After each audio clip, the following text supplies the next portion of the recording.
ഒരു സമയത്ത് തുടർച്ചയായ ഫെയിലിയേഴ്സ് വന്നിട്ട് ഇനി വേണമെങ്കിൽ ഒരു ബ്രേക്ക് എടുക്കാം, എന്തിനാണ് വെറുതെ പ്രൊഡ്യൂസേഴ്സിന്റെ കാശും ടിക്കറ്റ് എടുത്ത് കാണുന്നവരുടെ കാശും കളയുന്നത്.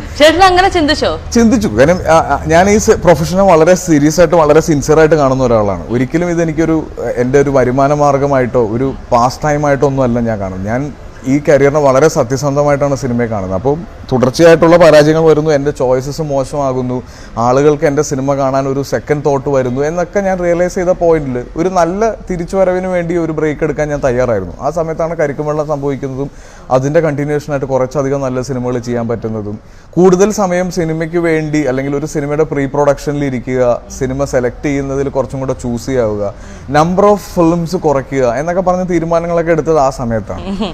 എന്താണ് ചേട്ടൻ തന്നെ മനസ്സിലായി ഒരു ബ്രേക്ക് എടുക്കണം എന്ന് തോന്നി. അപ്പൊ ചേട്ടന്റെ എന്താണ് സെലക്ഷൻ പാളിപ്പോയതാണോ? സെലക്ഷൻ പാടാന്ന് പറഞ്ഞാല് നമ്മളിപ്പോ ഒരുപാട് ആഗ്രഹിച്ച സിനിമയിൽ വന്ന ഒരാൾക്ക് ഒരുപാട്